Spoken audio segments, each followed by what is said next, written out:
नमस्कार, आप देख रहे हैं न्यूज एक्सप्रेस में हूं आपके साथ रोहित। बिहार चुनाव से कुछ वक्त पहले, कुछ दिन पहले जन सुराज वाले प्रशांत किशोर बड़ी मुश्किल में फंस गए हैं और अब एक्शन की भी तैयारी प्रशांत किशोर पर है। इससे पहले तेजस्वी यादव भी कुछ ऐसे ही फंसे थे।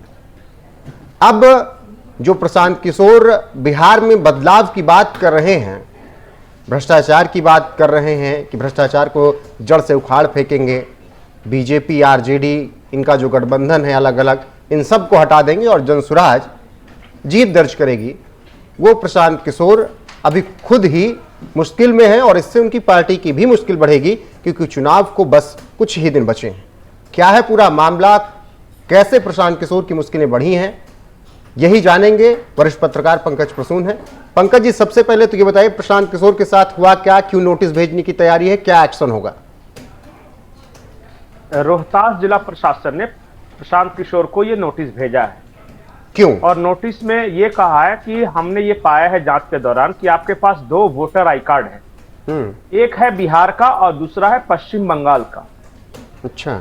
आपको याद होगा कि प्रशांत किशोर ममता बनर्जी की पार्टी के लिए वहां चुनाव प्रचार का काम देखा करते थे, कंसल्टेंट थे। तो उस दौरान उन्होंने आवेदन देकर पश्चिम बंगाल में अपने लिए एक वोटर आई कार्ड बनवाया था, वहां के वोटर वहां वोट दे सके इसके लिए। ये होता है जब भी कोई प्रोफेशनल या कोई माइग्रेट करके दूसरे स्टेट में जाता है तो वहां का वो वोटर बन जाता है। लेकिन नियम ये कहता है कि आप एक ही जगह रह सकते हैं, दोनों जगह नहीं। तो जब दोबारा बिहार में आए और यहां के वोटर वो बने प्रशांत किशोर, तो उन्हें नियमतः पश्चिम बंगाल के चुनाव आयोग में या चुनाव आयोग में कहीं का ये दे देना चाहिए था कि वहां से हटा दीजिए, हम सिर्फ अब यहां के वोटर रहना चाहते हैं। लेकिन वो हटा नहीं।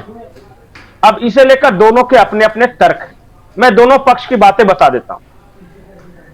जो प्रशांत किशोर के लोग हैं उनका यह कहना था कि प्रशांत किशोर ने काफी पहले ही चुनाव आयोग को एक एप्लीकेशन दिया था जिसमें उन्होंने ये कहा था कि पश्चिम बंगाल वाला वोटर जो लिस्ट में नाम है इनका हटा दिया जाए। साल 2022 में ये जनसुराज के प्रवक्ता ने बात बताई कि 2022 में ही प्रशांत किशोर ने आवेदन दे दिया था कि पश्चिम बंगाल की वोटर आईडी हमारी हटा दीजिए। बिल्कुल।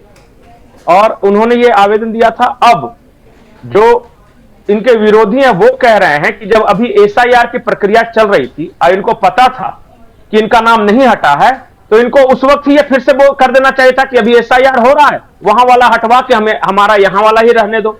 इस वक्त ये पूरे एसआईआर की प्रक्रिया के दौरान खामोश क्यों रहे? ये दोनों के अपने अपने तर्क हैं। अब चुनाव आयोग ने नोटिस भेजा है। चुनाव आयोग के नोटिस में ये क्या जवाब देते हैं, और मुझे ऐसा नहीं लगता कि ये कोई बहुत बड़ा इशू है। हाँ, इन्हें नियमतः उस बात की जानकारी देनी हो, अगर दिया है जैसा कि इनके प्रवक्ता दावा कर रहे हैं कि 2022 में ही बताया है। अगर वो नहीं बताया है, एप्लीकेशन लिख के नहीं दिया है, तब तो मुश्किल है। लेकिन अगर प्रशांत किशोर ने, जैसे उनके प्रवक्ता का दावा है, अगर सही में 2022 में एप्लीकेशन लिख के दे दिया है, फिर मुझे नहीं लगता है कि कोई बहुत बड़ी मुश्किल की बात है। जी रोहित।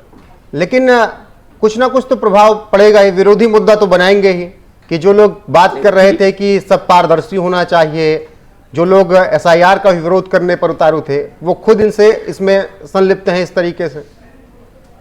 देखिए रोहित, अब बिहार का चुनाव उस स्टेज पे पहुंच गया है ना कि बस अब मतदान के दिन में मुश्किल से हफ्ते भर का समय बाकी है। पहले चरण को 6 तारीख को वोट पड़ने हैं, सिर्फ 4 तारीख तक प्रचार चलेगा। अब ये 4-5 दिनों में मुझे नहीं लगता है कि कोई बहुत बड़ा इससे कुछ परिवर्तन होने वाला है वोट के लिहाज से। हाँ, चलिए, किसी ने, विरोधी ने कुछ कह दिया, मीडिया ने कुछ हाइप कर दिया, तो वो अलग बात है। लेकिन मतदान पे इसका बहुत बड़ा असर पड़ेगा, या वोटिंग परसेंटेज, या वोटिंग ऐसा थोड़ी है कि कल तक जो लोग पीके के समर्थक थे अचानक विरोधी हो जाएंगे, या जो विरोधी थे वो समर्थक हो जाएंगे। डाल पाएंगे कि नहीं? मुझे लगता है कि बिहार में ये डाल पाएंगे अगर इन्होंने पहले एप्लीकेशन दे रखा है तब। जो इनके प्रवक्ता दावा कर रहे हैं अगर वो सही है तो मुझे नहीं लगता है कोई बहुत बड़ी मुश्किल है। तेजस्वी यादव भी इसी तरीके से मामले में फंसे थे, उन्होंने तो खुद प्रेस कॉन्फ्रेंस में ही अपना काले चिट्ठा खोल दिया था। नहीं तो ठीक है, तो क्या फर्क पड़ा उससे? मेरा तो ये कहना है ना कि चुनाव पे इसका कोई असर नहीं, मुझे नहीं दिख रहा। ये सिर्फ ट्रोलिंग के लिए और चर्चा के लिए ये ठीक है, लेकिन बिहार चुनाव पे इसका कोई असर पड़ेगा अगर कोई ये कहता है तो मैं नहीं मानता। ठीक है, मौजूदा वक्त में जब एक हफ्ते से अब कम बच रहा है चुनाव को, पहले चरण को, तो जनसुराज कहां पर नजर आ रही है आपको बिहार में? इसका जवाब प्रशांत किशोर ने खुद ही कई बार अभी हाल में फिलहाल में दे दिया है। अभी जितने भी आप इंटरव्यू देखिए, अभी रिसेंट प्रशांत किशोर अपनी पार्टी के बारे में नहीं बोल रहे हैं, ये दूसरे पार्टी के भविष्य बता रहे हैं। जैसे जेडीयू की 25 से कम आएंगी तो फलाने की इतनी सीट आएंगी, जनसुराज की कितनी सीटें आएंगी इस बारे में अब तक हाल फिलहाल के इंटरव्यू में कोई स्पष्ट जवाब नहीं दे रहे। और मैं अपने अनुभव और बिहार में जहां तक मैं घूमा हूं उसके आधार पर कह सकता हूं कि इक्का दुक्का कोई अपने बल पर अगर कोई जीत सके तो वो अलग बात है, लेकिन आमतौर पे प्रशांत किशोर 10 सीट नहीं लाने जा रहे हैं, 10 सीट के से नीचे ही रहेंगे। ये मेरा तो बड़ी उपलब्धि होगी पहले चुनाव में उनको।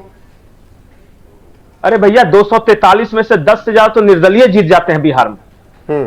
आप बड़ी उपलब्धि करें, 2 साल तक माहौल बनाया। तो आप लोग क्या चाह रहे हैं कि सरकार बना लें?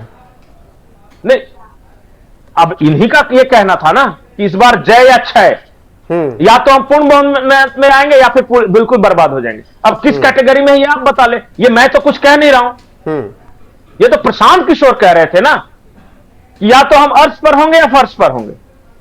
अब वो कहां है अर्श?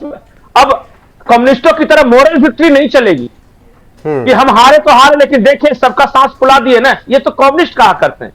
तो क्या उम्मीद नहीं है कि संख्या बल का महत्व है? तीसरा ऑप्शन नहीं है जमीनी स्तर पर? मुझे नहीं लगता किंग मेकर बनने के लिए बिहार में, मैं बताऊं ईमानदारी से, बिहार में आप सारे इलेक्शन के आंकड़े निकालकर देख लीजिए, जेडीयू, आरजेडी और बीजेपी और कांग्रेस, इसके अलावा कोई भी पार्टी वामपंथी दल सब मिला के 20 से ऊपर हुए हैं, लेकिन अकेली कोई पार्टी 20 से ऊपर नहीं ला सकी है।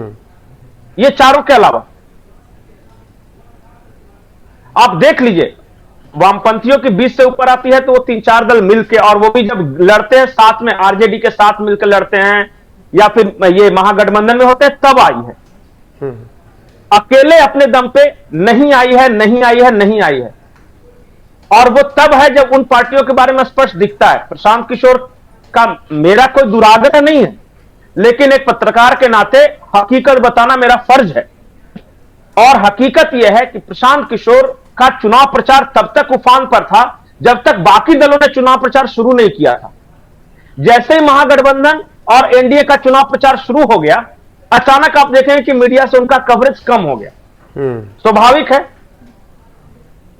आज की तारीख में प्रशांत किशोर का जो क्लिप वायरल हो रहा है वो किसी मीडिया कर्मी से लड़ते हुए, किसी इंटरव्यू से उठते हुए इस तरह का वीडियो क्लिप वायरल है, या फिर उनके समर्थक अगर मीडिया वालों को गाली वाली दे रहे हैं तब ये ठीक है। पंकज जी, आजकल जो भी नेता चुनाव हारने वाला होता है या फेल्योर होता है वो मीडिया को टारगेट करता है।